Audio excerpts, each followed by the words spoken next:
Hi again, and welcome to another edition of COSA TV, an O'Brien Award preview edition. Greg Blanchard alongside Mark McKelvey. And yes, the O'Brien Awards coming up virtually tomorrow night on the Standard Bread Canada website and also on their Facebook page as well. So going to be a lot different, Mark. We're usually dressed up in tuxedos and they're socializing and mingling with the crowd. But people are going to have to celebrate and watch a little bit differently this year. I'll ask you, how are you going to be enjoying the O'Brien Awards Sunday night?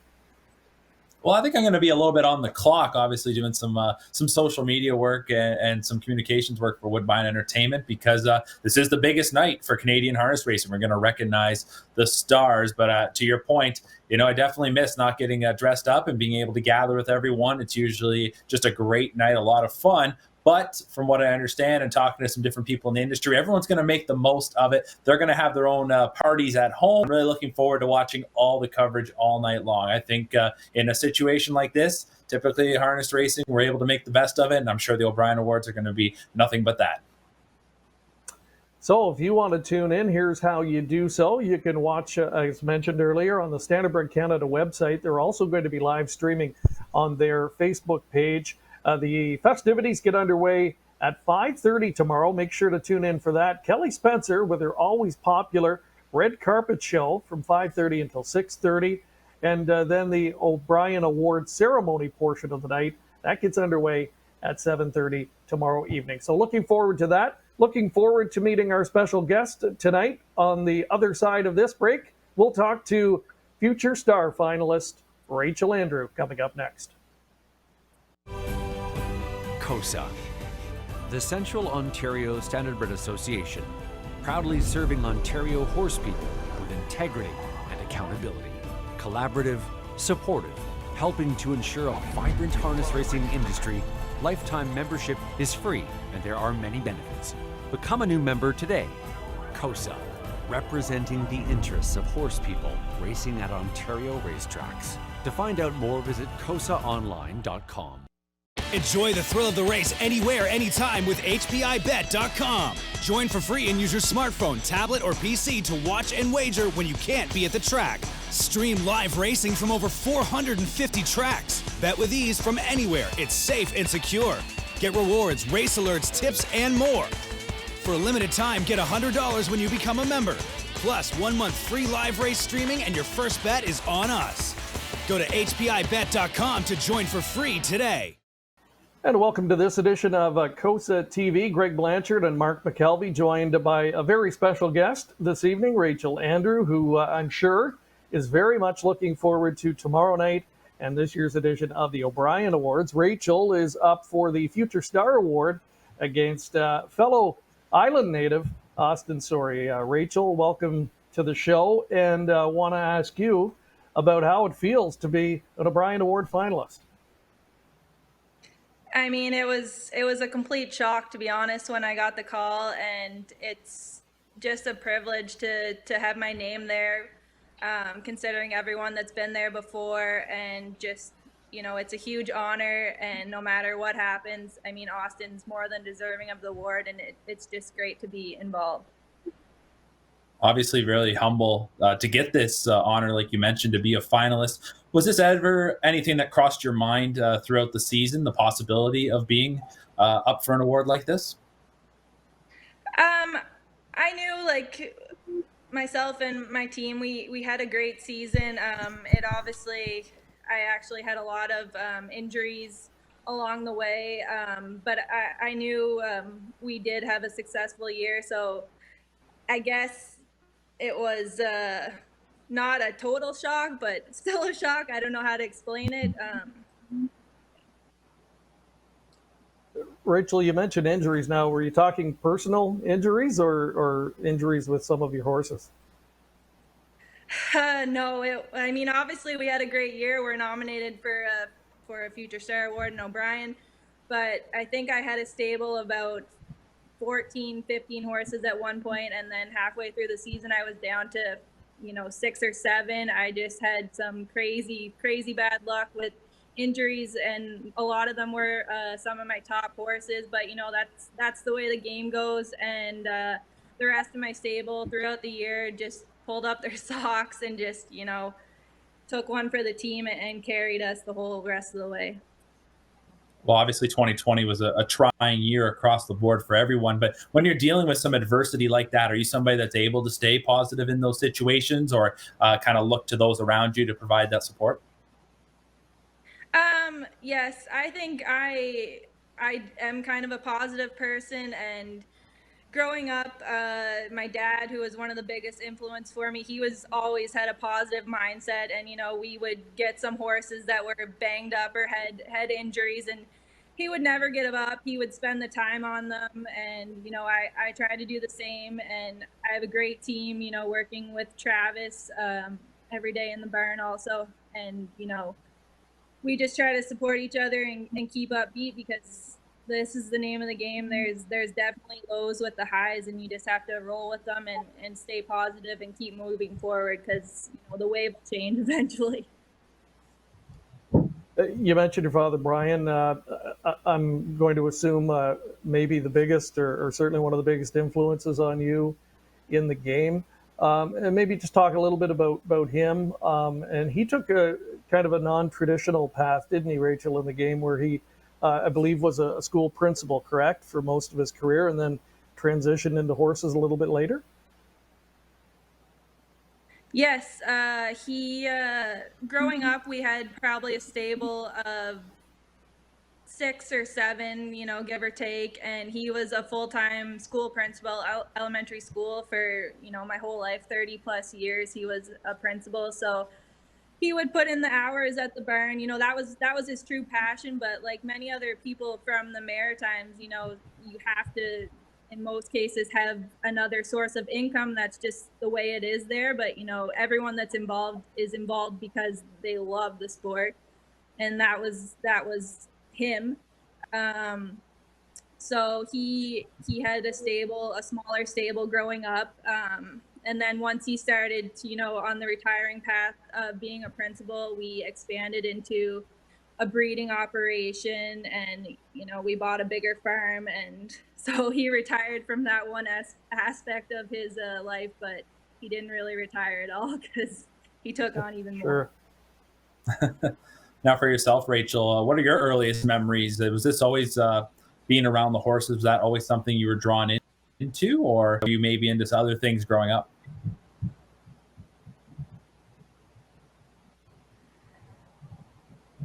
I didn't actually hear the question there. Oh, yeah, no problem. Yeah, absolutely. As you were talking a little bit about growing up and being there with your father as he was expanding, for yourself, was being around the horses something that you were drawn into immediately as a youngster? Yeah, I mean, from an early age, I would go to the barn with my dad, and I can remember him. We had a half-mile track at our farm, and just sitting on the jogger with him, and spending, he would sometimes go in the mornings before school, and then after, he would come home from school, he would go back out and finish up. So those are my fondest memories. And actually, I do recall going to the track with him when I was fairly young, and he would be going out to race, and I guess I wasn't quite old enough to be standing there by myself, so he would put me in the starting car, and I would sit in there while he would race the horse, and then I guess I would go with him after. But I do remember that.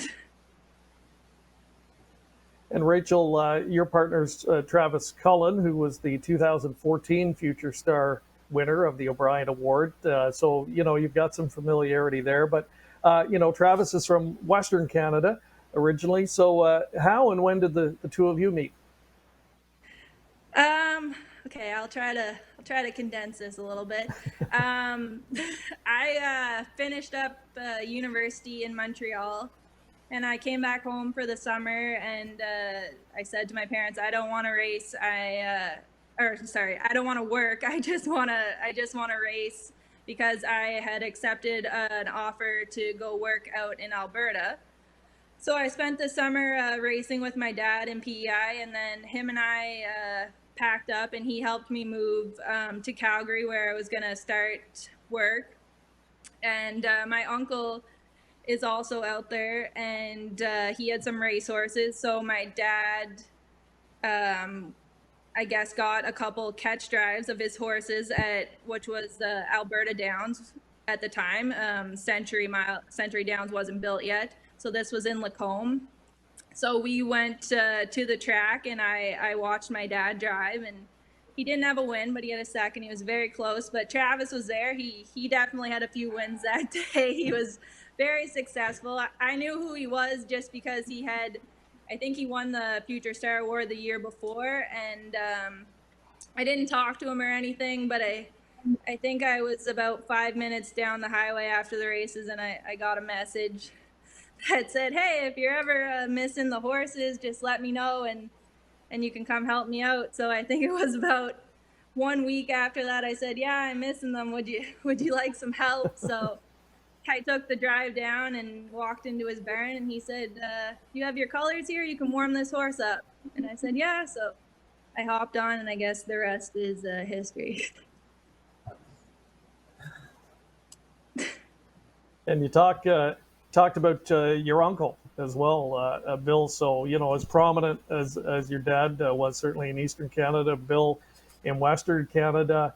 For those that aren't out there to see it firsthand, how well respected and well known is he out there? I get the sense that everybody out there would certainly know who he is. Yeah, I mean, he's done an incredible amount for the industry over the years. He's a well-known breeder and has produced some great racehorses. But not only that, he's done a lot for getting new fans involved in different kinds of programs at the racetrack, and then also just charity work with the racetrack again. And he was just, I wouldn't even be able to name half the things he's done for the racetrack and the horse people, but he's been great for the industry, that's for sure. Now, obviously, you've seen a lot of this country then to this point, but when you came to Ontario, talk a little bit about that transition. And I mean, you guys have been able to have lots of success at this point. Did the success come as quickly as you would have expected? We made the move to Ontario. It was a huge change racing in Alberta. We'd race 1 or 2 nights a week, or the weekends usually. I guess sometimes 3. And so coming to Ontario, it was a huge kind of culture shock. We were going every night to the track, and just there was kind of a learning curve, especially going to Mohawk, the bigger track, just different kind of racing. You're racing against top class drivers, and it took a while to find our groove, but I think we did. We figured out how to classify our horses the best, and in order to succeed. And when you look at your stable, a couple of what I call bread and butter horses really stand out for me. Horses that are kind of those blue collar types that seem to just show up and give you everything they got every night. And one of those is Brody Scrapper. You've had him since 2018, and I'm sure you have a bit of a soft spot in your heart for him. And I remember in particular back in September of 2019, he won back-to-back in 151 at Mohawk Park, equaled his lifetime record in 2 consecutive starts. Talk us through what he's meant to your operation, and maybe relive those 2 races for us in particular. Yeah, so I actually ended up going home for a summer. I think it was 2018. I went home and raced at home with my dad that summer, and I came back I think in October or so, and Travis and I bought Brody together. I think he was our first purchase since I came back, and I actually think he was my first Mohawk win as well. So he's just been a horse that, if we've, my stable's been on a downwards, he's the one to pick us up. He's 10 years old now, but in the barn, he acts like he's a 2-year-old, 3-year-old. He's just got this kind of energetic, crazy side to him. I don't even know how to explain it. He's a goofball, but he's just such a tough racehorse. And yeah, I remember those races, and he's done a huge for us. Even this summer, we took him to Grand River, and he pulled off, I don't know, 2 or 3 preferred 2s in a row, and he's just been rock solid. I couldn't ask for a better horse than him. Now, looking at your stable, is there any other horses that jump out that really have a special place to you? And maybe a horse when you were growing up that you hold kind of dearly to your heart is one that'll always be a personal favorite. Growing up, we had this horse named Matt Trapper. He actually raced in Ontario for a little bit. He was a top 2 or 3 year old here, and he had a bad injury, and we spent a lot of time healing him up at home. And he was an open class horse for us. He could race about 6 or 7 months, and then we'd have to rest him again for 3 months. But he was the definition of a war horse, and he's definitely one of my all-time favorites. And then I had another little horse named Cartoon Daddy, who I actually took up here with me after racing a summer in PEI, and he was another horse that just he was the size of a peanut. He would race his guts out every week. There was never a time he didn't go out there and try his hardest. So, those are, they mean a lot to me, those horses. And just on a final note, I want to ask you, I guess, first of all, how the COVID situation and a second pause on racing has impacted your operation in particular. And when we get back, kind of what your goals are or what you're hoping to accomplish in this next year.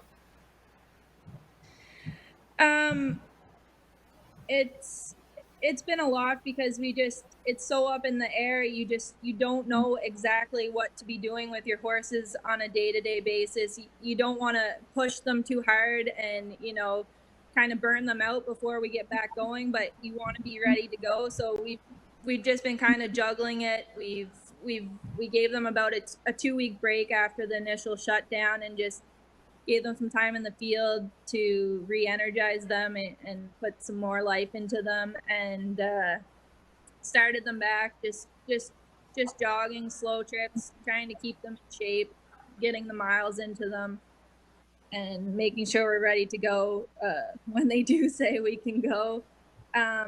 For my goals, what I try to do is I try to set where I was the year before and try to exceed it. That's usually what I try to push for.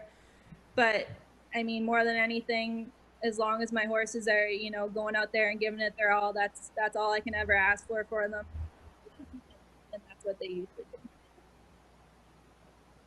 Well, listen, we want to thank you for taking some time to join us. We understand Travis is keeping himself busy creating a dog park in the yard, so that's good for him. And listen, we want to wish you the best of luck tomorrow night. I know it's a big thrill for you to be a finalist, and best of luck and best of luck in the coming year as well. Thank you. That's Rachel Andrew, a finalist for the Future Star Award at the O'Brien Awards, going to be done virtually again this year, and they are taking place tomorrow night. So I want to remind you, you can tune in for live streaming on the Standardbred Canada website or on their Facebook page.